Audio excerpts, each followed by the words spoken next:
इस धरती पर कुछ अलौकिक है, अद्वितीय है, उदात्त और महनीय है, तो वह गंगा ही है। आपकी जानकारी के लिए बता रहा हूं, सबसे नई नदी का नाम गंगा है। ये बाद में आई है। इससे कहीं अत्यंत प्राचीन, बहुत प्राचीन सरस्वती है, नर्मदा है। बहुत प्राचीन नदी है नर्मदा। सतपुड़ा और ये जो वहां के पहाड़ हैं,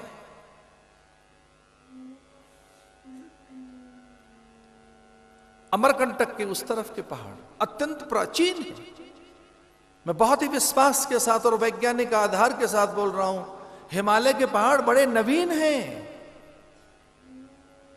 फ्यू मिलियंस एगो तब के हैं वो, पर बहुत प्राचीन वो पर्वत शिखर हैं।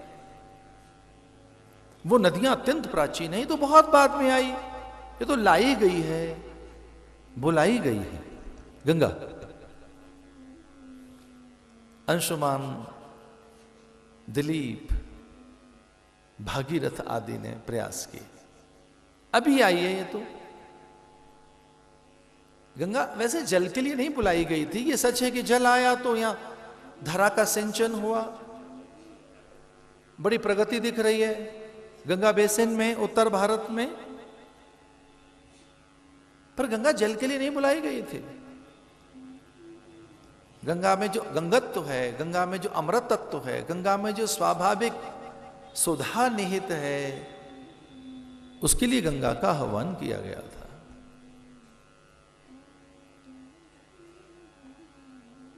उसमें जो स्वाभाविक शुचिता है, पवित्रता है, दिव्यता है,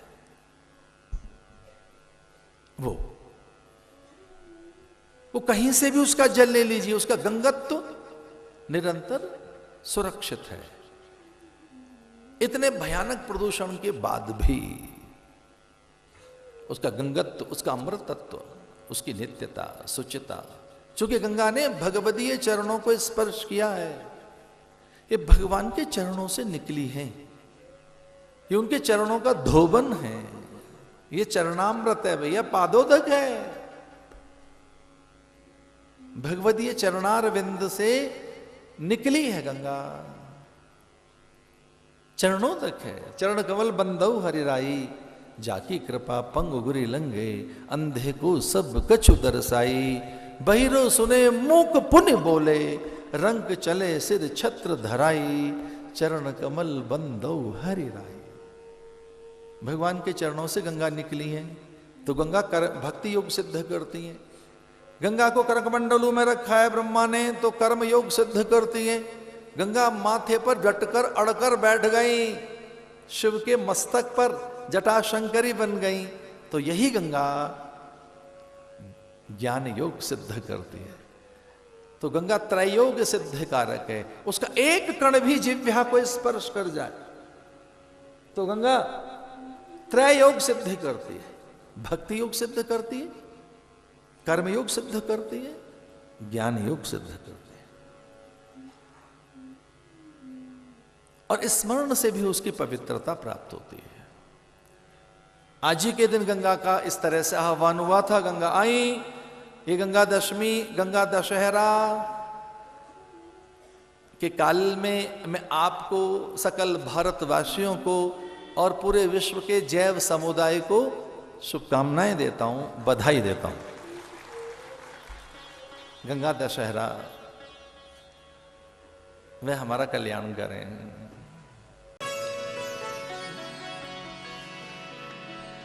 भारत की कालजयी, मृत्युंजयी, सनातन, वैदिक, हिंदू धर्म संस्कृति, यह जो हमारी हिंदू संस्कृति है, जो आर्ष संस्कृति, वैदिक संस्कृति है, जो चिरकाल से जीवित है, ये सनातन संस्कृति पंच गकार पर आधारित है। उन पंच गकारों में पहला गकार है गुरु, गौ, गंगा, गीता, गायत्री। यह हमारी संस्कृति गुरु उपासक संस्कृति है। परंपरा का आदर करने वाली भारतीय संस्कृति, गुरुजनों का, महज्जनों का, सत्पुरुषों का। हम तो ग्रंथ को भी गुरु मानते हैं। हमारी गुरु की व्यापकता, गुरु तत्व की व्याप्ति अपार है।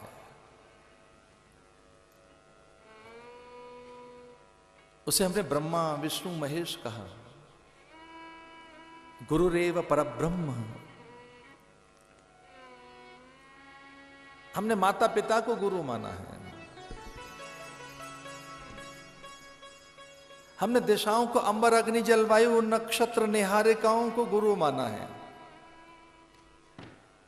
हमने तो पशु पंछी परिंदों को गुरु माना है। कपोत को, शुक को, हंस को, हाइग्रीव अश्व को, जहां से जिज्ञासा का समन हो, जहां से शंकाओं की निवृत्ति हो, जहां से रचना धर्मिता और सृजन का बोध हो, जहां से ऊर्जा उमंग तरंग की प्राप्ति हो, वो गुरु है। हमने ध्वज को गुरु माना है।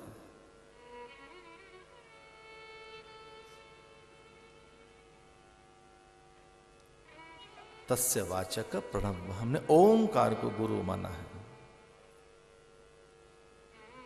तो गुरु हमारी सांस्कृतिक आधार है, पर गुरु के साथ में गौ, गंगा, गीता, गायत्री। हमारी संस्कृति अर्पण तर्पण समर्पण की संस्कृति है। पंचनद की धरती पर पंच आब, वे 5 जलधाराएं जो अमृत बरसाती हैं, वहां से पूरे संसार भर में, भारत में ये संदेश गया, वंड छक, अरे बांट और फिर ग्रहण कर। गुरु नानक से लेकर दशमेश पिता तक दशम गुरुओं ने, भगवान ऋषभ देव से लेकर महावीर स्वामी तक 24 तीर्थंकरों ने, अरहंत और बुद्धों ने, आद्य आचार्यों ने और स्वयं भगवान ने ये उपदेश दिया, पहले अर्पण करो, पहले दो कुछ फिर ग्रहण करो। अर्पण करो पहले, दूसरों को दो। जैसे बयार दे रही है, अंबर दे रहा है, वृक्ष दे रहा है, वनस्पतियां दे रही है, पहले दो, कुछ दो दूसरों को, उसमें से निकाल दो थोड़ा, कुछ अंश, कुछ भाग, कुछ हिस्से, थोड़े से टुकड़े, कुछ टुकड़े निकाल। कभी जब बहुत अलमस्त मन मेरा होता है तब की ये पंक्तियां हैं कि अब इतने हिस्सों में बट गया हूं मैं, टुकड़े टुकड़े करने पर भी अब नहीं दिखाई देता कोई मेरा एक अपना टुकड़ा। और जब मैंने कहा कि ये है मेरा टुकड़ा, मेरा हिस्सा, तब बहुत से लोगों ने कहा कि यह हमारा हिस्सा, यह हमारा हिस्सा। तो हिस्से हिस्से में बढ़ जाओ, टुकड़े टुकड़े में बढ़ जाओ, कुछ थोड़ा सा दो, अर्पण करो। हमारी संस्कृति समर्पण की संस्कृति है। गीता और कोई ग्रंथ है ही नहीं। गीता में, गीता का जो स्वर है वो त्याग का और समर्पण का स्वर है। गीता का जो मर्म है, गीता की जो आत्मा है, जो गीता का मूल सार है, वो त्याग और समर्पण की बात कहता है, मिटने की बात कहता है, मिट जाने की बात कहता है, समर्पित हो जाने की बात कहता है वो तत्व। मामेकम शरणम ब्रज मय्यासक्त मना पार्थ मयि अर्पित मनोर्बुद्धि। भगवान ने खुद कहा कि मुझे अर्पित कर अपनी बुद्धि, अपना ज्ञान, अपनी सब चीजें। मयि अर्पित मनोर्बुद्धि मयि आसक्त मना पार्थ, अपने मन को मुझ में आसक्त कर। और फिर वो खुल्ला कहते हैं मामेकम शरणम ब्रज, तू मुझे समर्पित हो।